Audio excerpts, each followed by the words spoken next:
Okay. Good morning. No, good afternoon. Good afternoon, 12 o'clock. Here we are. So today, welcome to the Thursday episode BBO show number 8. Mhm. And I was chatting to Gino about this earlier, which is what's really the essence, what am I taking away this week from what we're sharing with you on the show?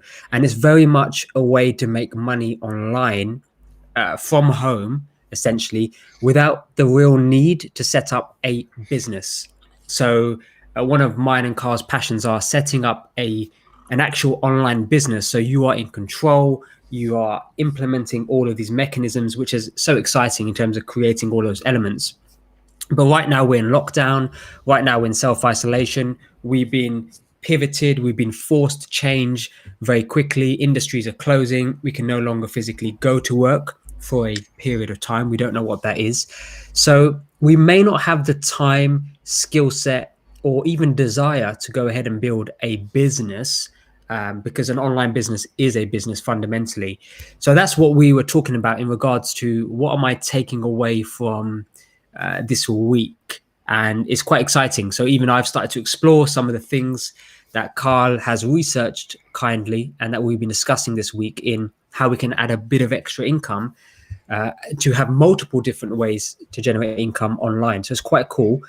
And the way we've been leveraging that is off a big list of income generation techniques that you can use during lockdown. And there's 200 different ways you can do that. And that link is in the description below. So go check that out. So that's the introduction for... I'll pull it up for you again. There it is. So there's 200 items there. And it's just a link. It's a Google sheet. Click into the link, go check it out, and then have a discussion with us on what you're looking at, what you may be unsure about. Do you need a bit of encouragement to explore some of those items?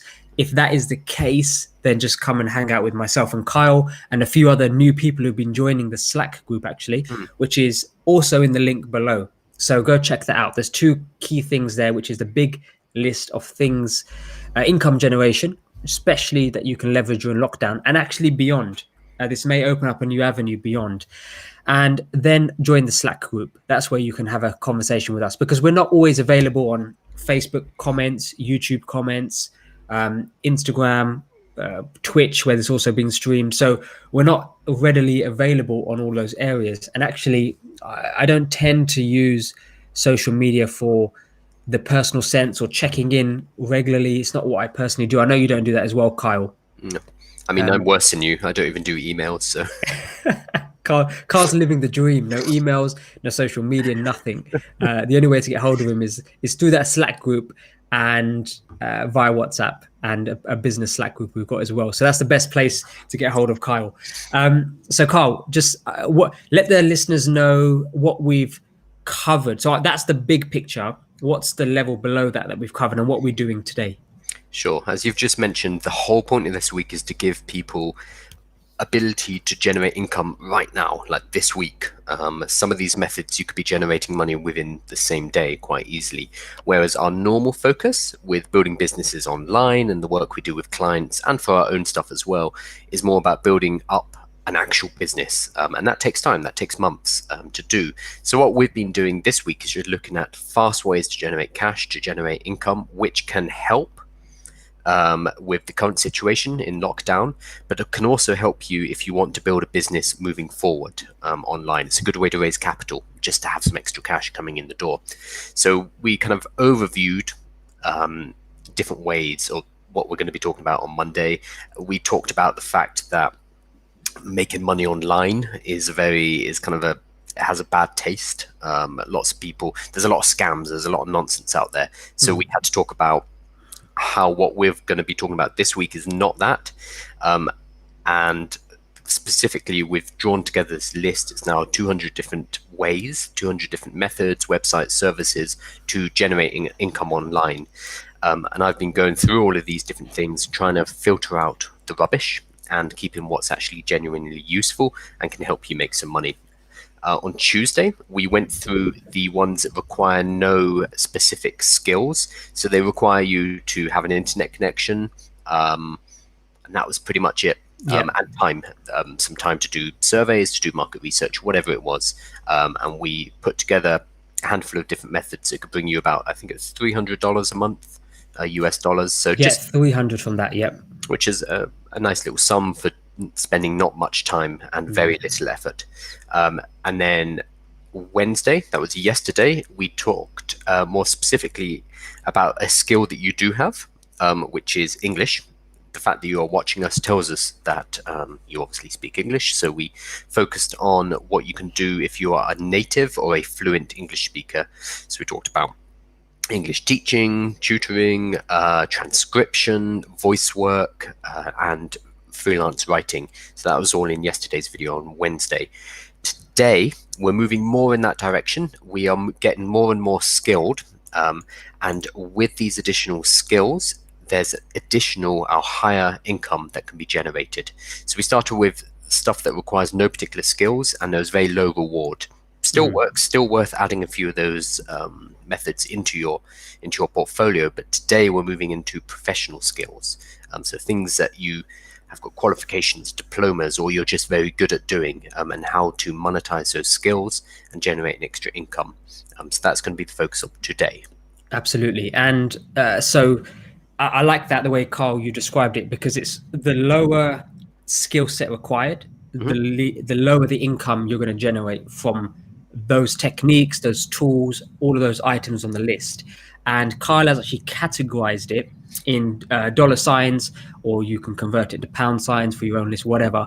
But essentially, it's dollar signs and $1 for the amount of income you create. And I think it goes all the way up to $4 from memory. Yeah, that might change it. So basically, it's a categorization system. $1 symbol is very low income, 2 is medium, 3 is high, and then 4 is like, this is obscene. You probably shouldn't be making this much money. But there are a few things on there which do have the 4 because they pay a large amount of money for very little effort. When I see something like that, though, I automatically think, well, that's not going to last very long. So maybe it's an opportunity you jump on. Maybe it's already gone by the time you apply for it.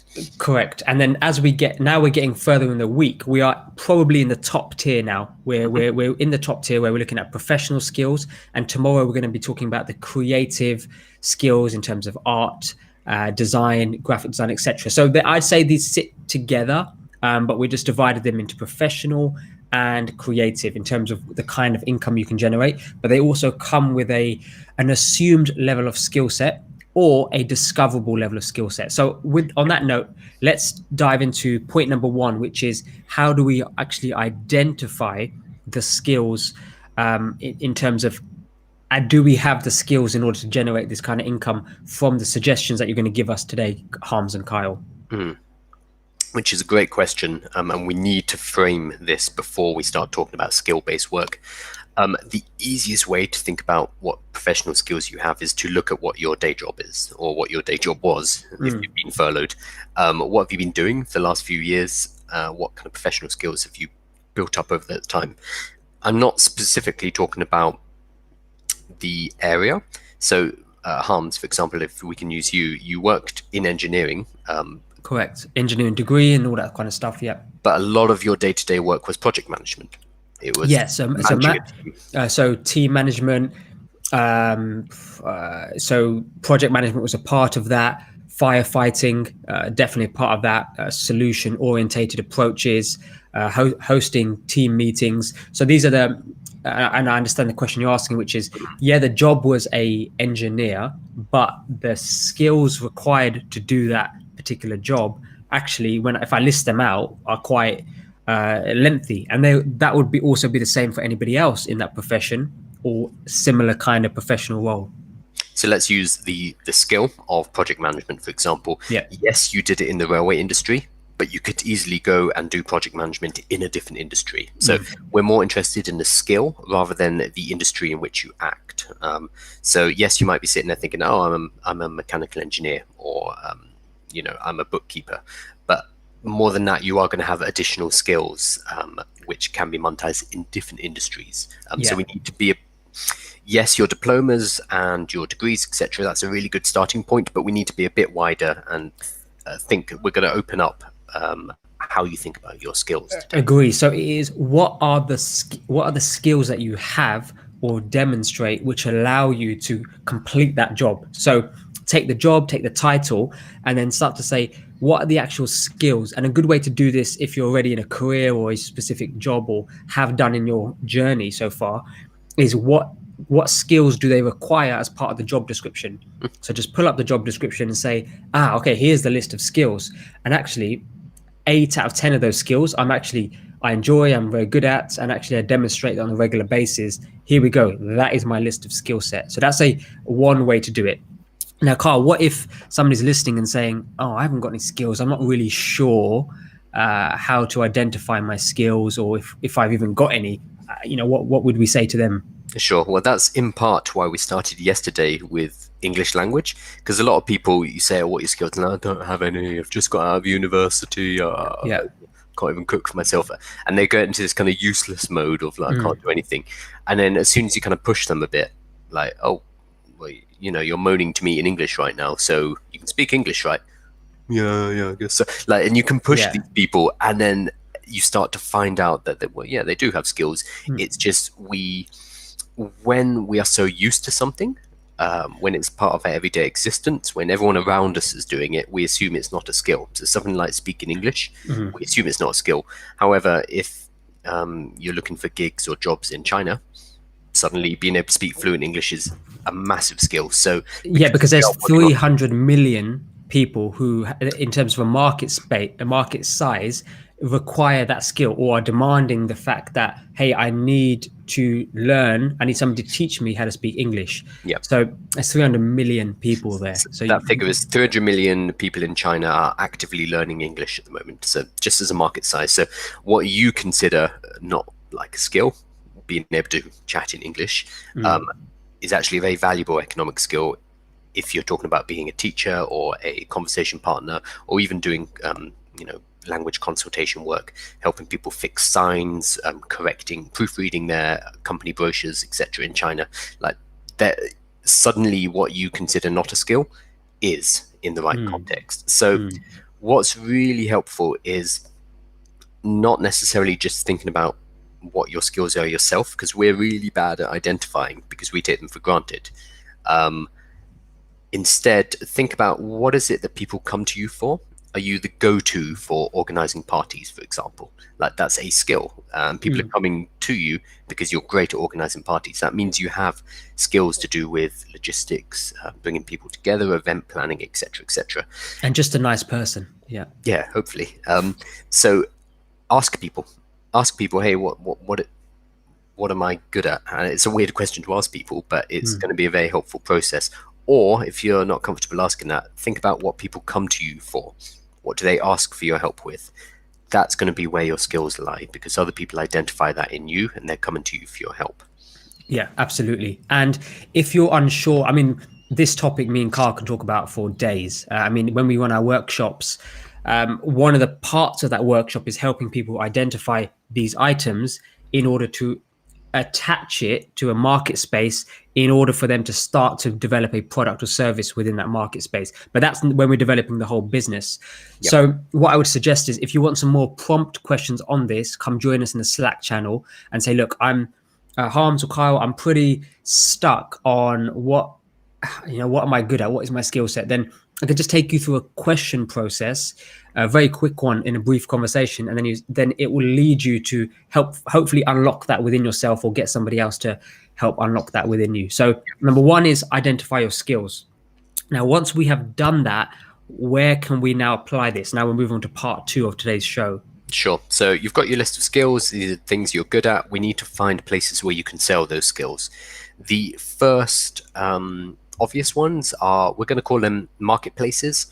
There's a few different types, and we mentioned a few yesterday, including Fiverr. There's Fiverr, so 2 R's on the end, and Upwork. These are 2 different marketplaces for either gigs, online gigs, or freelance work. A gig tends to be much shorter. It will be, design me a logo, and you pay £50 to get a logo designed, and that's a one-off, one and done piece of work. Whereas freelance work might be a bit more a bit more consistent. Like I have previously hired freelance blog writers, and I would pay them £50 a week or whatever it was to generate 2 or 3 blog articles a week for that. And the last freelance blog writer I had for about a year and a half. So that's there. You can find both of these kind of jobs on all of these marketplaces, but we need to be aware there's a difference between gigs, which are one-off, one and done, and kind of freelance work, which are more like a part-time job. Online's very fluid now. Like the idea of a 9 to 5 doesn't really exist. Yeah. So we're going to be picking and choosing. Yeah, I mean, we've got a Fiverr worker who's doing a gig for us at the moment with the logo for this particular show, and they work on their schedule. So they will send me a message when it's applicable for them, and it's normally overnight actually. So they are about 4 or 5 hours in a different time zone to us, and I get a message, and they're great. You know, I appreciate this is not your time zone. Respond to me when you get an opportunity, and I'll try to get back to you straight away. So it's very fluid, it's very flexible. Once we complete that transaction, the transaction stops, and because this person's been great, we may go back to him, it's a him in this case, in the future. So it's a gig is short term, like Carl said, but freelance. So the guy we're using at the moment is not freelance unless he was our go-to logo person. That now moves from a gig, i.e. one-off. Oh, we get lots of consultants, lots of business coming to us and saying, hey guys, I need some logos. Actually, I don't want to go to Fiverr myself. I don't want to find somebody. I know you can deliver and you can work with these people. And we produce logos as an example. We don't do that, but as an example, we could then take this gentleman who's on Fiverr and provide him a constant stream of work, which means he's now a freelance logo designer for us rather than a one-off gig. So just trying to give you an example of how that differentiates. Yeah. So what do people need to do? Because yesterday we had someone in the comments say that was amazing lesson or show rather. I've set up a Fiverr account, Upwork account, and I realized who it was. I actually know them very briefly. They're a great person. I met them. They're a friend of a friend, and from memory, they are in the teaching world. They've done exam papers, etc. So for them, that was a perfect transition because you can put all those skills online now. Oh yeah, because he mentioned Chegg, didn't he? We talked about tutoring yesterday. So if you are a teacher and you're suddenly at home, then tutoring is like no brainer. Yeah, he's a lovely gentleman. So I would say now I think it's a good time to maybe chat about almost a brief like a 80-20 principle or the quick start guide to Fiverr.com. I guess that's where we want to. I want to jump into that, but I want to quickly review the other marketplaces and what kind of things you can find there, because until you go on these sites, you don't really realize just the people monetize anything. Like there's like some truly bizarre ones, but we're not going to focus on them. We're going to focus on the core. So, like for example, I've got a screenshot here of the business services on Fiverr. So just as a quick list, we have virtual assistant, data entry, market research, project management, HR consultant, business plans, branding services, legal consultant, financial consultant, business consulting, presentations, career advice, flyer distribution, lead generation, and other. And then I have a few more, which are kind of these are more to do with consulting, I guess. Consulting and being some of these are fun. Some of these are quite interesting. Some of these are weird. So we have online lessons, fitness lessons, craft lessons, cooking lessons, arts and crafts. So some of these are moving into the creative, which we'll be talking about tomorrow. Health, nutrition, and fitness. If you are a PT, for example. Did you miss relationship advice? Oh yeah, that was a quirky one. That was the one that stood out to me. Like okay, relationship advice is a Fiverr service. Cool. So I know somebody who, I won't say her name because she's actually quite famous, but she runs courses to help people with dating and finding their significant other. Actually, she doesn't believe in significant others, so I'd get in trouble. But I mean, it's a fantastic. She makes product. Yeah, it's a fantastic product, and we know somebody in our space as well, and they do relationship advice, coaching. So yeah, I mean, I think now more than ever is much needed. Because Tinder's not working much anymore. Yeah, Tinder's, yeah. So we have relationship advice, health, nutrition and fitness, astrology, Sure. Sure. Spiritual and healing, family and genealogy. So I guess that's making Family family trees, trees for people. ancestral. Gaming. I don't know what that means here. Greeting cards and videos. Your message on. Now this is an interesting one. You can. Like I've seen ones where it would be a guy up a mountain and he'll pull out a bit of paper and it says "Happy Birthday, Jenny" or whatever.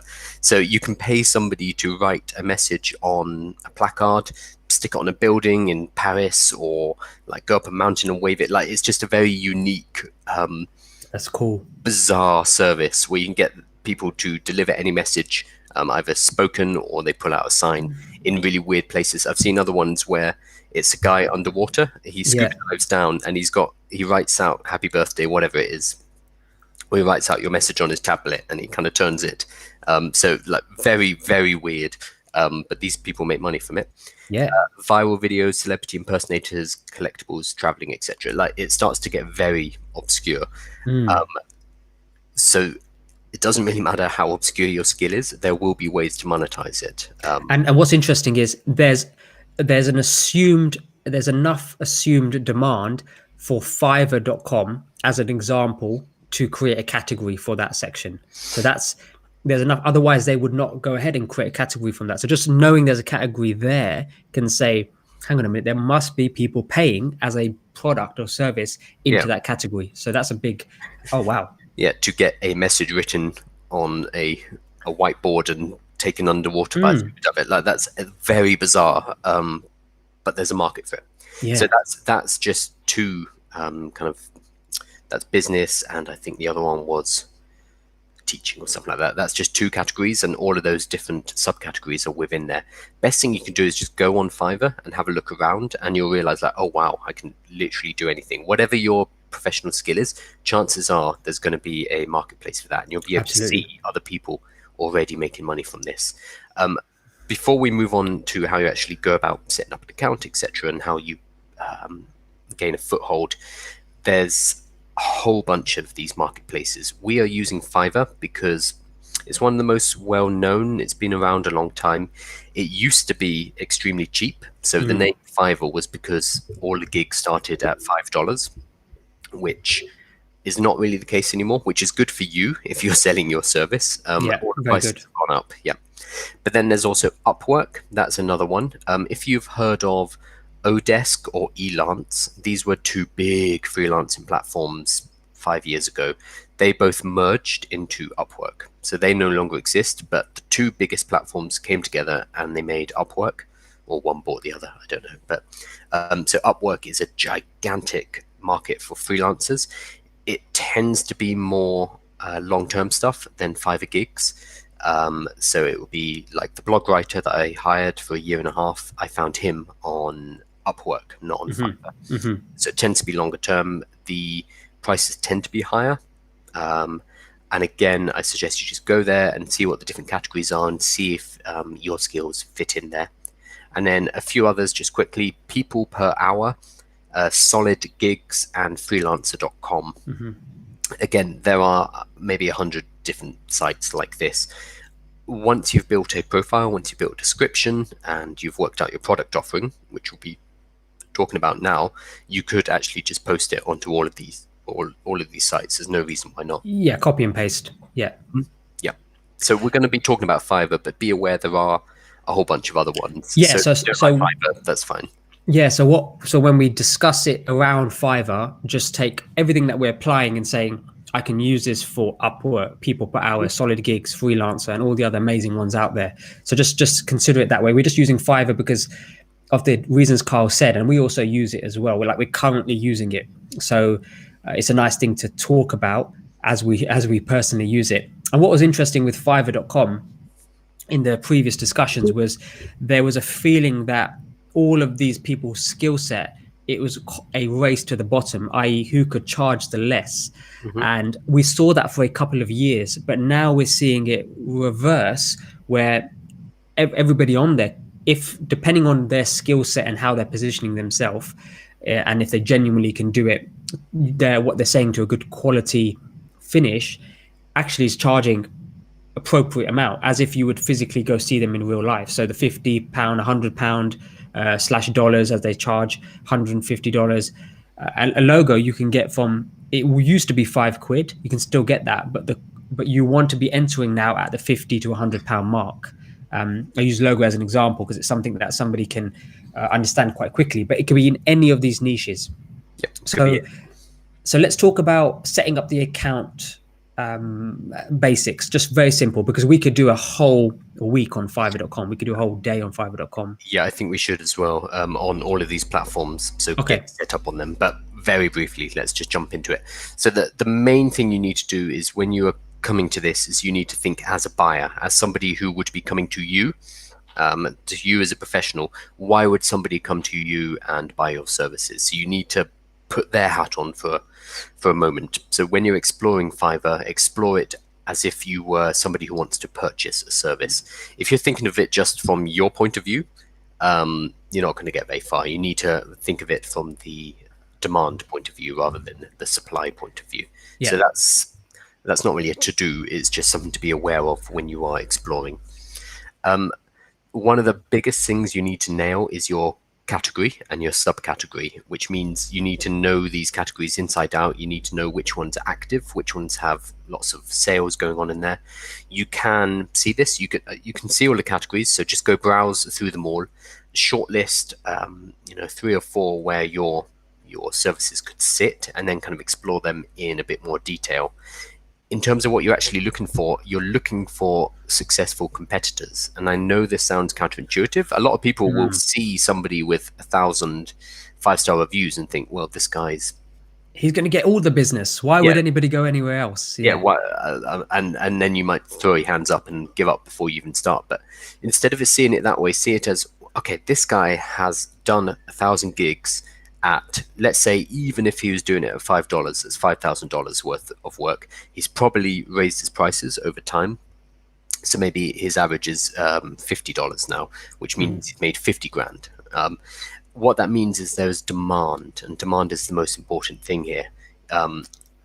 You can enter a market which has no competitors, but if nobody wants what it is you're selling, you're not going to make any money. So on Fiverr and Upwork and all these other sites, look for a category and a subcategory that does have volume. It has lots of reviews, it has lots of purchases being made. And then we're going to be finding your niche within that. Because remember, the guy who's got 1,000 reviews at 5 stars, he's probably got his prices up a lot higher by now as well. Yeah, absolutely. So competition is good. So if you see the competition, that's a big thumbs up. If just jumping on what Carl said, if the person has got 1,000 5-star reviews, and I think they cap it at 1,000, I think, but 1,000 5-star reviews. I think it says 1,000 plus at that point. So you kind of know plus. It's like they're good. They're good, exactly. So the guy we went with, I think he's got like 3,000 plus, which he bragged about in the message section. I've actually got 3,000, but they capped it, and I would as well. So but the thing is, he's raised his prices. Now, what's the opportunity there? If we were coming at starting the BBO show and we had 0 budget, we would probably go for somebody who can produce a logo for £5. If it was a complete raw startup, first thing me and Carl ever did, might say, actually, let's just buy a £5 logo. But me and Carl have been together for a while, building businesses online for a while now. So we know, okay, this is a project we're passionate about. We've run it for a while. So let's invest in a 50, 60, 70 pound logo. Do it properly the first time. We're just aware of how we work now. So, but the opportunity for you entering is you could charge, there's a benchmark for a premium. So you know what you can charge top end at the moment from a competitor's viewpoint, but you may say, actually, to get customers, I can set my price there. Both people are going to get customers because the buyer is coming from a different perspective. So going back to what Carl said, is put yourselves in the shoes of what kind of buyer do you want to attract and what kind of buyer do you want to provide a service for. So that's just tying those two items back together. Now back to category. Yeah. So the main thing with category is you need one that has lots of traffic, lots of gigs in it, lots of reviews. It needs to be busy.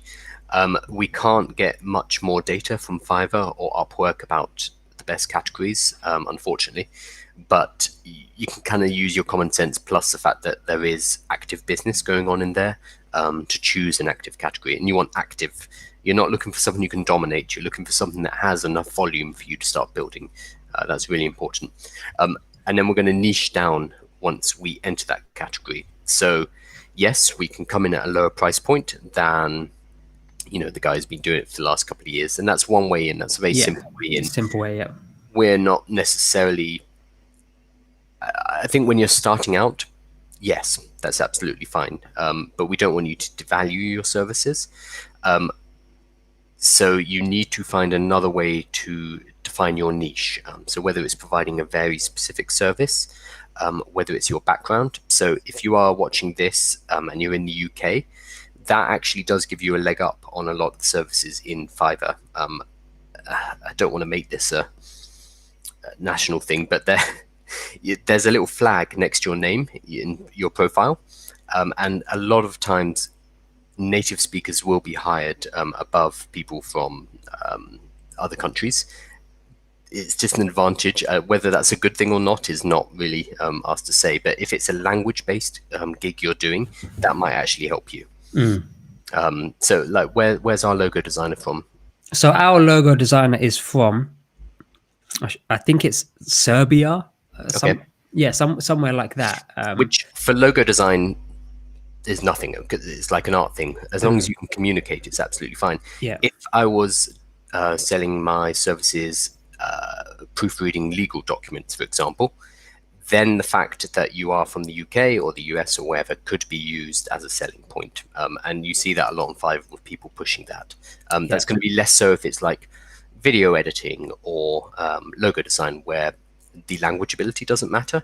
But if you do have a language focused gig, then it makes sense to use that in your copy. Correct. It's a weird thing to say, but from a business point of view, it does make sense. Yeah, I mean, it's not for us to discuss about about the whole political discrimination side of having a flag there which says, okay, I'm not going to hire this person, I'd rather hire this person. That's not the discussion here. The discussion is, but there is a flag on Fiverr. That's just worth pointing out. There is a flag on Fiverr. Yeah, it has your username and a little flag.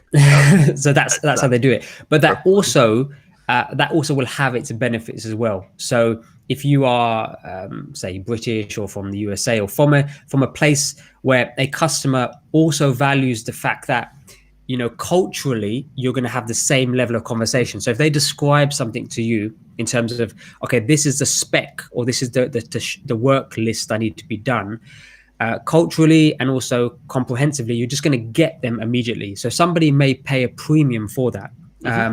For me, for example, when there's some kind of creative work and I know it's going to be quite challenging to explain, I want somebody who can speak our language or be aware, it doesn't matter where they are from the world, but be aware of the kind of cultural nuances associated with that kind of work. So there's pros and cons for it. But if you are, like Carl said, UK-based, USA-based, and you're doing professional services, you probably do have a leg up.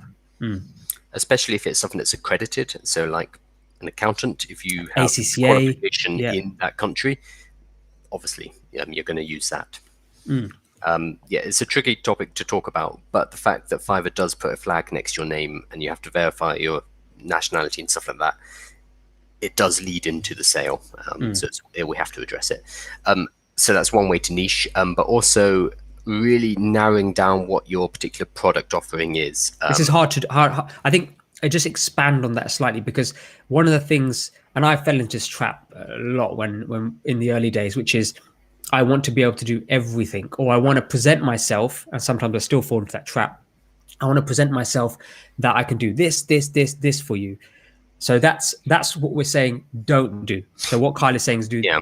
Even if you can do all of those things, that's not it's not a sustainable way to build a business. It's not a particularly sustainable way to generate income from gigs either, because you'll spend all of your time task switching. So you're doing a bit of this and a bit of this and a bit of this, that you won't be able to systematize the value that you're offering to your clients, which will allow you to deliver that value a lot quicker and a lot more accurately and to a higher scale. If you just focus on one or two things, working out what those 1-2 things are is going to be difficult. Again, have a look what the competitors are doing, and think about what your skills are, of course. And if you do sell services in the real world, maybe just try putting them directly onto Fiverr and seeing if that works as well. Yeah. And the other point I wanted to get across there is, and it's disappearing from my mind as I'm processing this, is if you want this as an additional supplement income,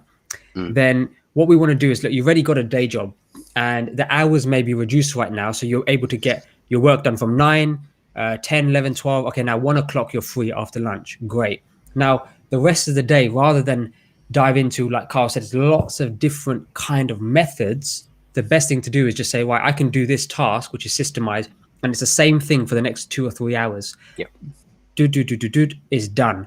And that's a lot more sensible in terms of managing your own time and energy, because you're already handling the multitask stuff in the morning with your actual kind of work that pays you. So if you're that kind of person who needs an additional income, then think about just saying, actually, I quite like these things. I'm very good at them and I can charge. There's a marketplace for it. Just do 1 or 2 things, just very, very much niche down as possible. Yep. It's easier to give examples in the creative space there. So let's say you do wedding cards, gift cards, and birthday cards, and you're offering these 3 different services, but for each one you have slightly different setup. You have different types of paper, different types of pens you use, and if you're switching between those 3 different types of products, there's a kind of a cost. It takes you time mentally and in terms of physically setting up to move from task to task. Whereas if you are just doing wedding cards, that's it. You can do a lot more to a higher standard of quality in a shorter amount of time. So try to niche down if you can. Yeah. So let me give a professional example that's coming to mind, which is, okay, so there's HR consulting on there. So right, I just taken a category. So you could be a HR consultant specifically for cases where staff have been accused of, this is so dark, staff have been accused of theft, as an example. So you just consult on Could have gone a lot worse, but yeah. I know, I could have gone a lot worse. I think it went worse in my mind and I pulled it back. So what we do, we're talking about nationalities and stuff. Oh God, this is gonna get in trouble. Right. Yeah. Wow. So just think. I'm looking at some professional PR consultancy. It's up to $400 an hour. The one I'm looking at. Amazing. Okay, so go on. So think about it like that, where you can just you become a master of that. So if somebody throws a case at you, you can quite easily consult. You pull the facts and say, okay, well, these are the outcomes, and that's a nice simple way for you to generate $300-400 as part of that gig. So that's a professional example for niche. So we've got the categories here, so we can maybe use them as examples as well. So what's a nice tip? Because based on the research, it looks like on the notes you've got a really cool tip which can boost their sales. Yep. So I was looking around doing some research. One thing you need to make sure you do is Fiverr has the ability to have multiple packages, and most people set their first package as the $5. That's how they get people in the door. But the real value, the actual sale, happens in packages 2 and 3. So it tends to be basic, basic, plus, and premium. Yeah, I think is what they call them, or you can change the names. So basic might be $5, it might be $10. Plus is going to be $50. Premium $150, $200, whatever it is. But you make the basic one almost too basic, so that people will be pushed up towards the plus. So the figure I found, and this is from last year, is that by having 3 packages, it boosts your sales by 64%. I don't know if that's number of sales or total revenue, but still, you try to have tiered packages so that you can. So discuss what kind of tiers those could be in the Slack channel. So the links in the description. Come chat to us about that, because we can. There's lots of different ways to do it, and this is where psychological selling comes into play, and also systemization versus, okay, I need to put a bit of time and effort into this. So just let us know and we can maybe tweak that for you. Just put it straight into the Slack group. Yeah, and it's going to depend on your industry and your skill base. So much. Fantastic. And then the other thing to consider is, once you've got everything so far set up, is how can I generate reviews? Because most people would purchase based on previous work, or reviews based on your previous work and their experience and so on and so forth. So a nice way to do that is very much start off in a way that you have a low cost product. And I would even go as far as, it's my personal opinion, is say that you are a new person on Fiverr and that you have a special promotional period, or you have a pricing platform which is purely there in order to provide a great service, but also allow you to start and collect reviews. So be very transparent with it. The Yep. alternative is to do it in a way that, look, you just got a low price in order to collect reviews, and then you increase your price once you've banked a handful of reviews.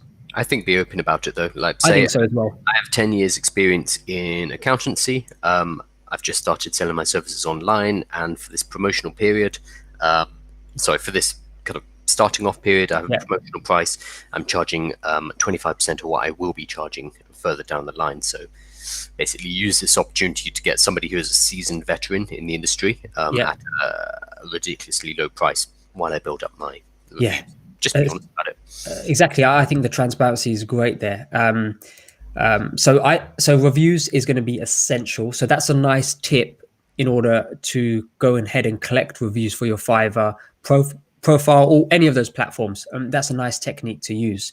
Yeah. So the next, is there any other way, actually, Carl, I'll throw it back to you. Is there any other way you recommend to grab people's attention? Because reviews is one, a low priced introduction package offer is also one. What's another way to grab people's attention? Sure, this is quite a big one, a simple one, but lots of people don't do it. Shoot a video of yourself talking to camera like this, so that people can see you are a person talking to camera about your services, as well. about Yeah. yourself. Yeah, eat grapes.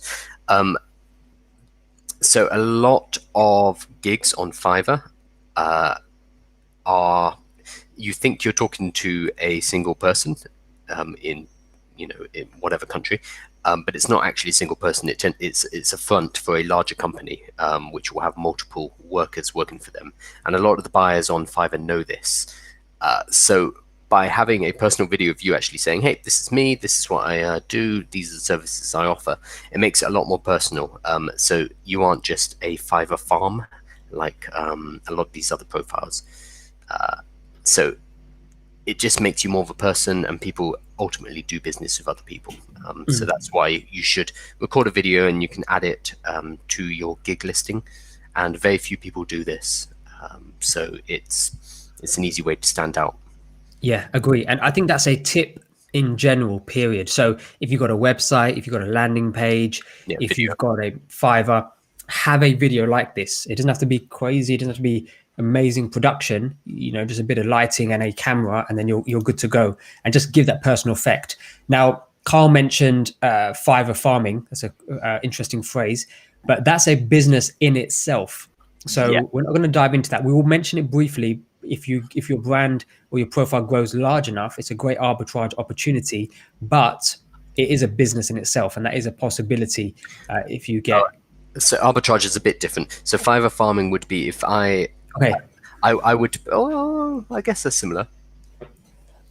No, they are similar. No, you're right. You're right. So both of them would mean I could set up a Fiverr profile. So I'm saying it's just me. I'm just Kyle, and I do logo design, for example. But when you send me an order, I immediately turn around and send that order off to somebody else. So I charge you $100, let's say, but then I turn around to the designers who work for me, or just another Fiverr gig, and I pay them $20, and then I pocket the difference. This is a business that a lot of people do. It also means when you do see somebody with thousands and thousands and thousands of reviews, you have to ask, well, did they do all this work themselves? Am I actually paying this person for their work? A lot of the time you will be.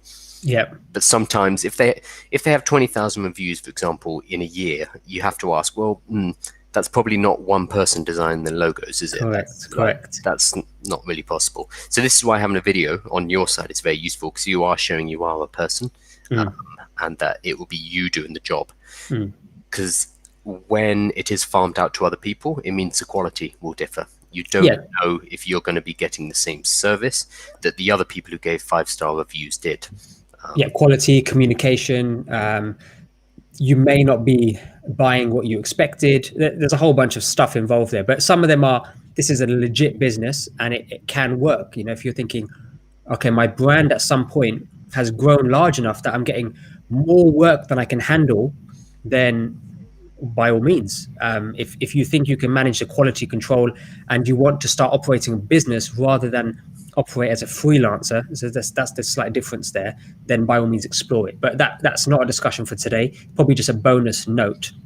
Yep. Now, I did mention arbitrage, and you've got to so that's one way to arbitrage in terms of setting up a business. But you've also got another bonus here on the notes. Yeah, so I mean, share that with them. I want to keep this more about what people at home can use. I know we get excited. Yeah. But yes, there are ways to build businesses on Fiverr by doing arbitrage. One thing that's more useful on an individual level, so for you at home selling a service, is to look on different markets and see what's being offered on one market but not another. That might help you key in on an opportunity. So what do you mean by markets? Sure. Sorry, marketplaces. So you go onto Upwork, for example, and you see there's a lot of people purchasing HR consultation reports, whatever that is. I'm making something up. That's not a real thing. But you go back onto Fiverr and you find there's nobody selling HR consultation reports. That gives you an idea of, okay, well, something's selling on this marketplace. Will it work on this marketplace?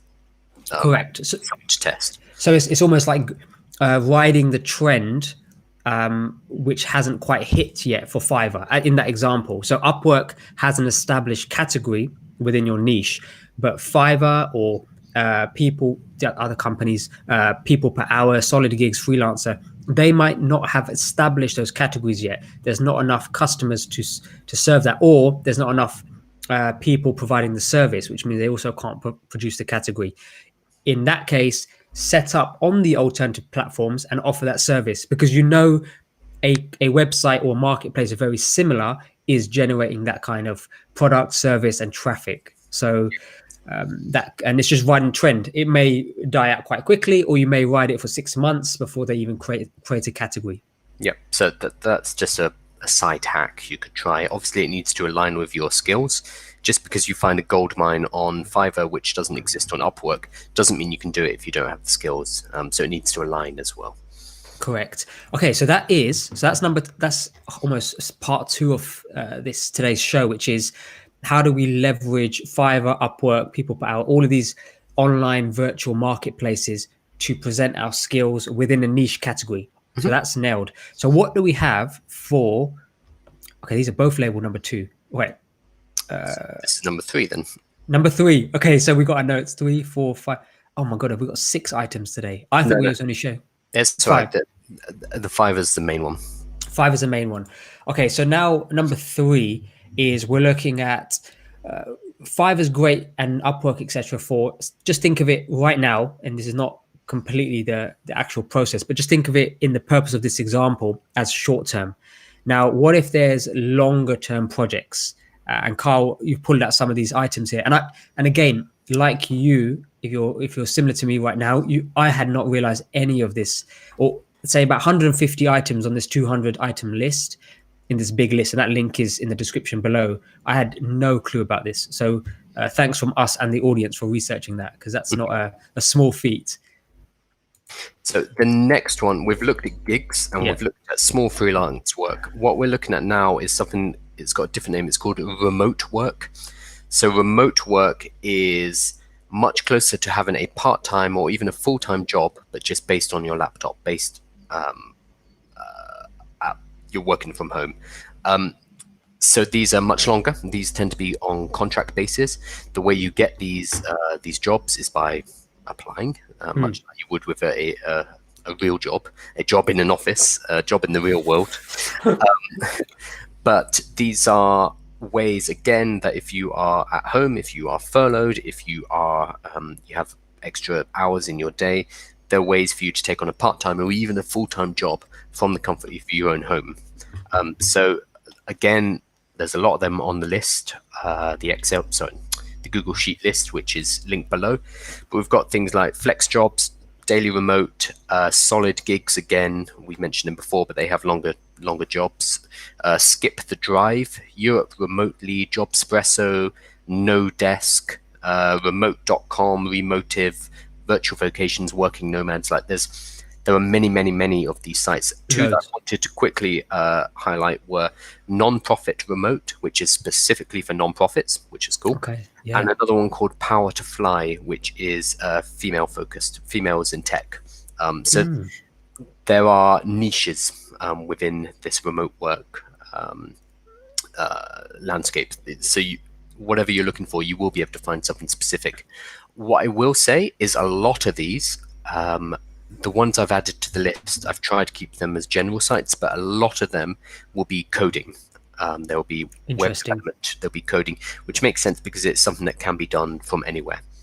Yes. If Yeah. you You have don't need a coder to come to your office and sit there all day, code on their computer, not talk to anybody, then go back home. no. So that makes sense.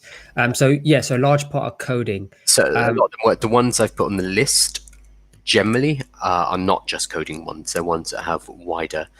okay. So what you're saying is, but actually out there in the world, the majority seem to be requiring the need for coding.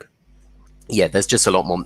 The idea of remote work and working nomads and being a digital nomad, etc., Mm. is very much centered around coding and being able to create applications. So I've kept it away from that in our list. But even then, when you go to those sites, you'll be like, well, I don't know Java, I don't know PHP. What's this got to do with me?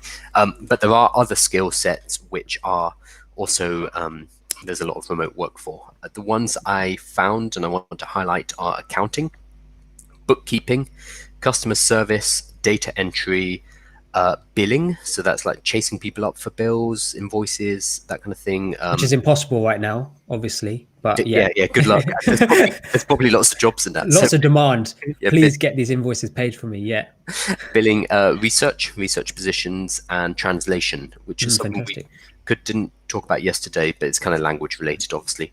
Yeah. There's a lot for them. Bookkeeping in particular, for some reason, there are dedicated sites just for this. So I think there's a big demand for bookkeepers. So Okay, if so you have any of those skills, you're in luck. fantastic. That's it. That's an interesting one. We may talk about it later, but if you know that 90% of this kind of, and that's an estimation, but if the large percentage of these sites are looking for coders, then briefly an opportunity should spark in your head and say, okay, if I don't necessarily need income immediately, I may use this time to learn how to do that skill. Alternatively, accounting, bookkeeping, customer service, data entry, billing, research, translation, these also may be items where you may say, actually, I have the skill set, the professional skill set to learn these quite quickly. So if I can learn these items quite quickly, I can then start applying for these job postings and actually make a career pivot. And that's totally fine as well. So look for the silver linings, the hidden opportunities and everything we say as well, because it doesn't always pop to our mind immediately. So Yep. That's great. So these are almost like applying for a job online. So that's fantastic. Yep. Now, number 4 is professional teaching, but this is not the same as what we discussed yesterday. This is very much that you have a professional skill set. So we're not teaching the language of English here. We're teaching or consulting around a professional skill set. That's the differentiation between yesterday. So it's still teaching, but it's using your professional skill set in order to teach. So what kind of websites are out there that can help facilitate this? Sure. So again, it depends on your skill set. The best thing you can do is, I mean, you Google your skill set plus coaching or mentoring or teaching, and you will come up with things specific to your area. In the UK, for life coaches and for mentors, there's a website called Guru Circus, which is pretty good. You can Big one. set up a listing there. Yep. And then globally, or US mainly, there is a Life Coach Hub, which is kind of similar. You go on there, you put up a listing. So that's if you want to mentor. That could be business mentoring. That could be personal mentoring and coaching. That's pretty wide.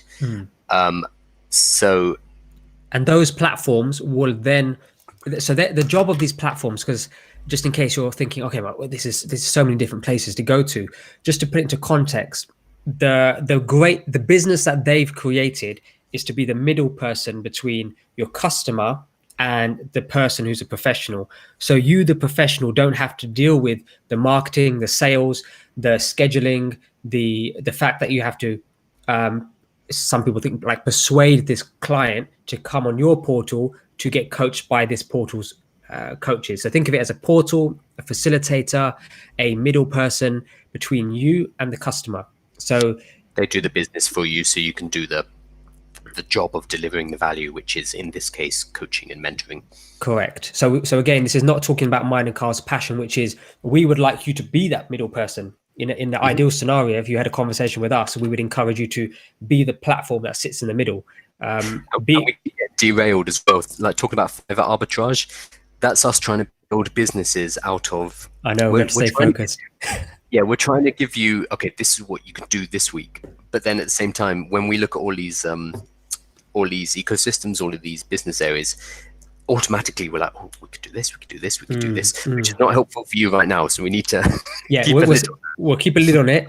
But when we do briefly mention it, if that kind of stuff excites you, then chat to me and Carl in the Slack group, maybe ask us a few questions, and then we can do shows specifically orientated around that in the future. So just think of this simply as such, as there's somebody handling all of the business for you, and you just put yourself into that platform and you potentially can get customers for your professional, like whether you're a life coach, business mentor, within a specific area. It could be property, it could be buying a business, growing a business, scaling it, working out your pricing points, all of these cool stuff that these people have a skill set for.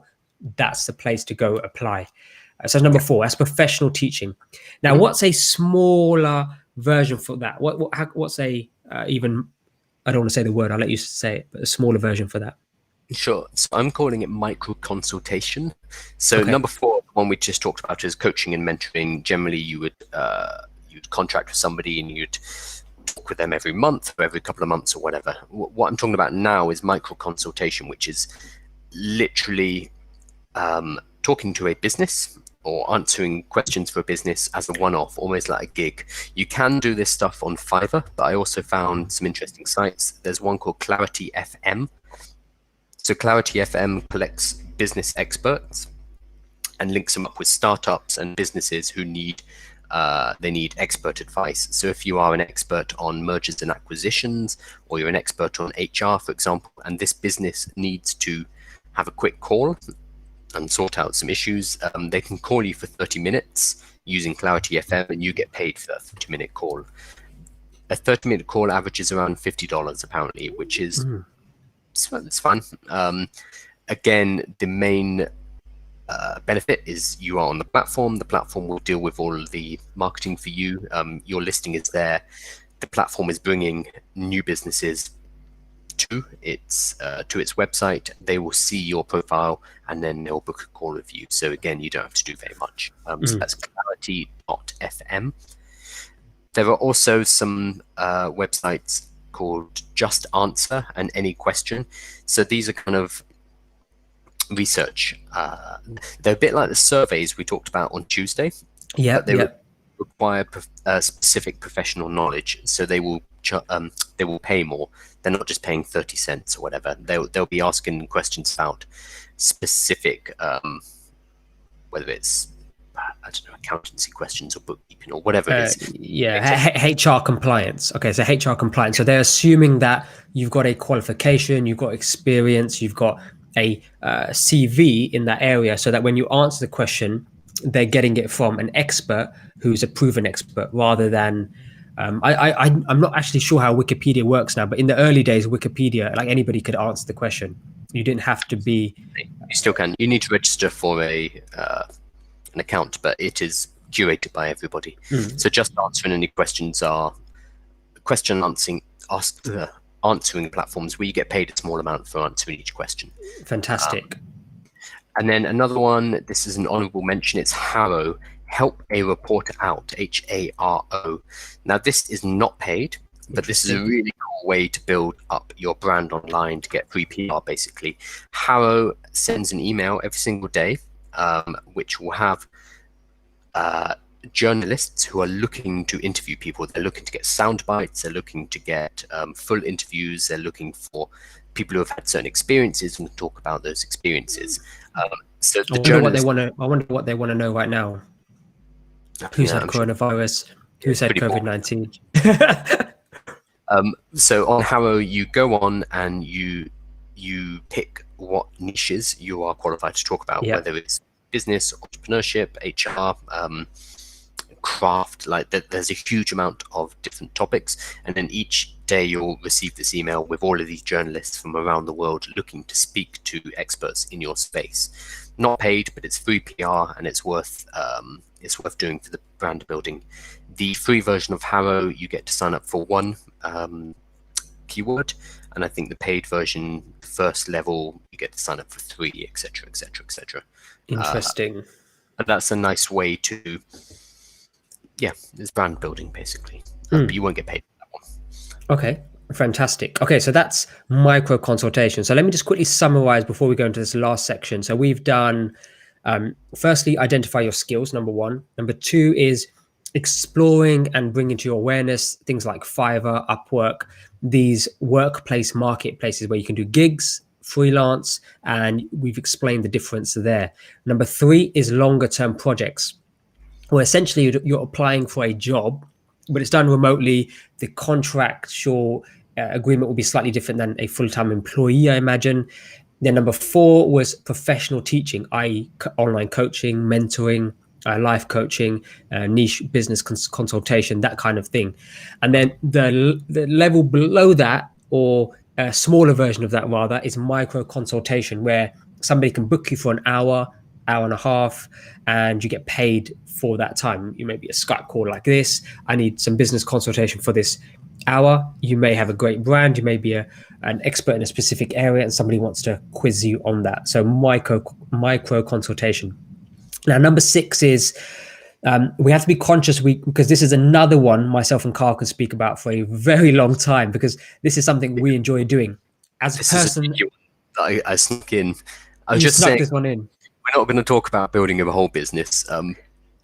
But let's tease you. Let's tease you a bit. We can't not talk about We this. can't not talk about it because it's exciting. It's a way to maximize your time at the moment. And this is about, we're passionate about this because our personalities by nature are teachers, creators, somebody who likes to contribute. So these are our, when we did personality tests, we're both very similar in that sense, where everything we're doing now, we love to do. So when it comes to point number six, this is all about starting to create something.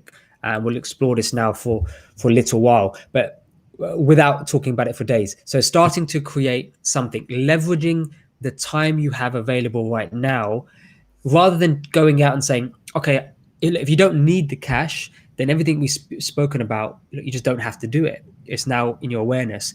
But what can you do with the time now available? And this is where we can focus on starting to create something. So, Carl, what's your thoughts on this one? What's the process we can share with them, or at least leave them with some encouragement to not just idly waste this time? I don't assume that our listeners will, because the fact that they're listening and learning from here, but to take their time and focus it on creating something.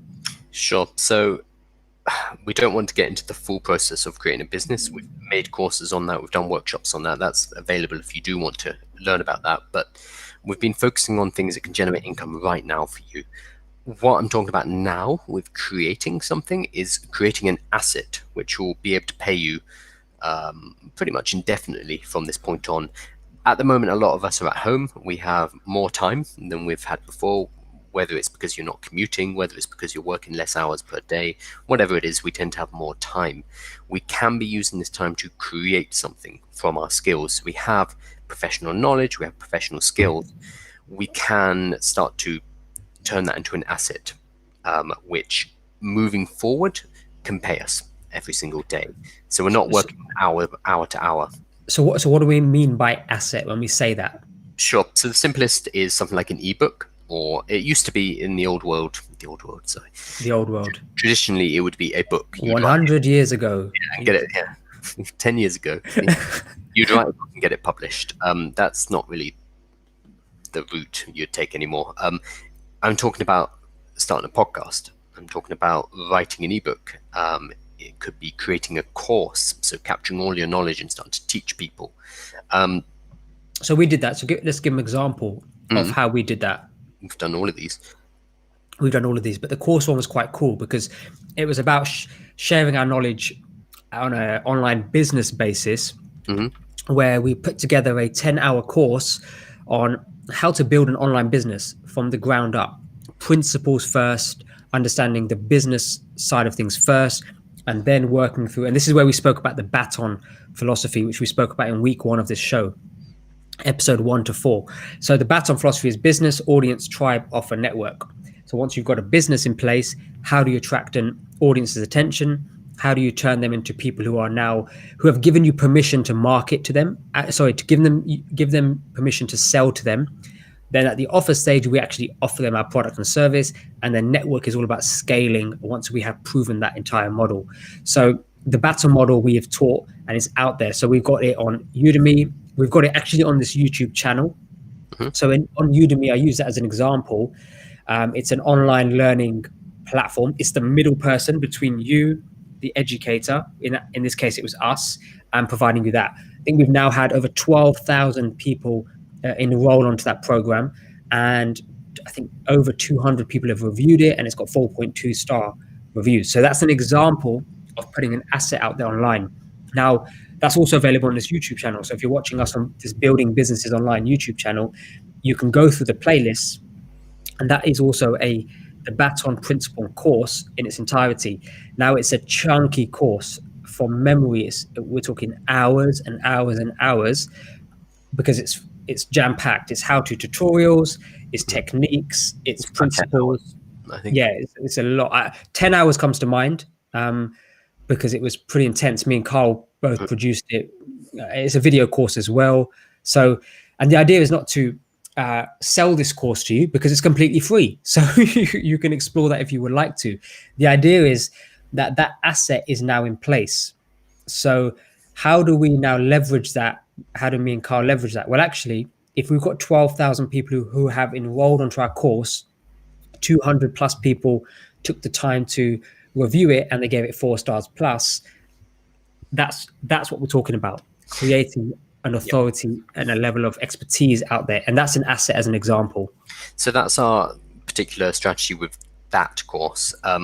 But now that you have time, you can be producing podcasts, ebooks, courses, whatever it is, putting your knowledge out into the world, with, yes, the idea of building up an audience, building up a tribe, but also to generate cash. I just want to show you this. It's not much money, but so I made a course years and years ago. God, like 4 or 5 years ago. Yeah. And it sells on autopilot now. So this is, you can Nice. see these are sales. These are small. Yeah. There's one last week which was 30 quid, and then £13. It's like $15 or whatever it is. That's just okay. That's in the last week, so it's small. It's nothing. So that is, what's that? That's £60 in the last week. But I haven't done anything for that, and that was a course I created 4 years ago. This is the idea of an asset, something that you create once, and then using online marketing, using digital marketing, whatever, you can kind of put it up and sell it over time. And again, this could be an ebook, it could be a course, it could be, resources that you pull together. But you can be using this time that you have now to start thinking about this, to start brainstorming. Okay, well, what could I make and put out into the world that people would buy, so that you can get that kind of text messages, which, while I'm not going to retire on that is entirely automatic. I haven't touched that for 3 years. Yeah. So use your time now to, yes, start generating cash using the methods we've been talking about, but you can also start to think ahead of, okay, I've got this extra time, what could I create that can generate that kind of passive or automatic income over time? Absolutely. And that's fantastic. So I think that's where we wanted to leave it with you today, which is starting, if the income side of things is okay for you and you're thinking, actually, I don't need to go explore some more income.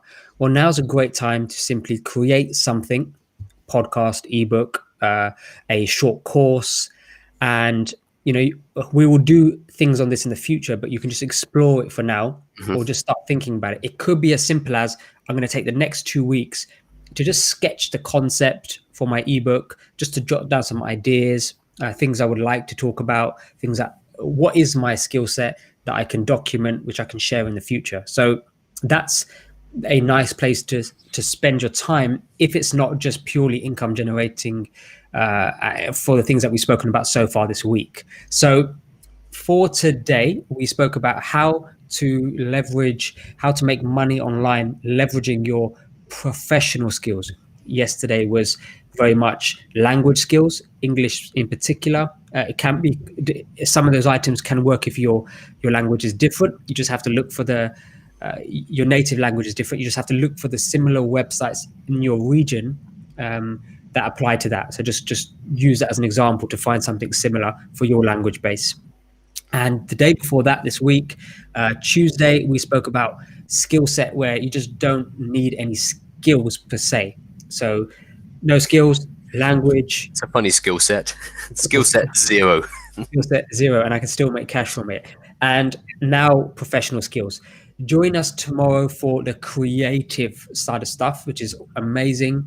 I unfortunately don't naturally have that skill set of artists and graphic designers and all these amazing things, but we're going to explore to help people out there in terms of how you can make cash leveraging those skills as well. So that's yeah, go on, Carl. Very quickly on that. So I actually, one business that I used to have online, I don't do it anymore, but I used to make posters and sell them online, and they were to help people learn Chinese. That was technically a creative business, and I also do not consider myself a particularly creative person, but I learned how to use things like InDesign to put together this educational poster. So even if you're sitting there thinking, well, I can't draw or I can't paint, we are going to be talking about a wider range of creativity.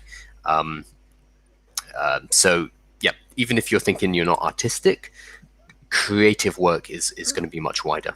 Yeah, join us tomorrow for that, because it is a lot wider. So for example, we gave you all of these categories today, anything from relationship advice, astrology, to HR consultancy. And new HR consultancy is a new category in that marketplace, as an example. So the creative will be just as wide, just as niche, just as, oh my goodness, I didn't think this existed. Yeah. So definitely join us tomorrow for that. So 3 things I would love for you to do for us. Number 1 is subscribe to this channel. So you can put the notifications on so you don't miss any of our live shows. Again, we're every day, Monday to Friday from 12 o'clock. We try to do the show within 20 minutes, and it's not going to be possible. I don't know why you keep saying this. just so they know that what our intention was. Because if somebody's sitting there thinking, oh yeah, I wanted to do a 20-minute show, it ends up an hour, then maybe that encourages them. But it's probably for myself, which is like, they probably don't get distracted as much as us. True. So number 1 is subscribe. Number 2 is check out that big list. What we're extracting from these episodes is actually from a list of 200 items on ways you can make money online. An amazing list. It's researched. We pulled out the crap from it. It's there. It's a list. Go check it out. There's different ways to make money there, from a small amount to actually quite a large amount as well. Some is passive, some requires some time and effort, some requires your professional skills, as we discussed today. And the final thing is, come and join us in the Slack group. Our listeners who've been watching have started to do that, so thank you for that. And ask us any question regarding online business, digital marketing, and the things that you've learned today. And if you joined us in episode 2, if you've seen the movie Jexi, talk to me about that, because it's fascinating and hilarious. Okay, so that's us signing up for today. We'll see you tomorrow on episode number 9, where we talk about creative skills and making money online using those. See you then.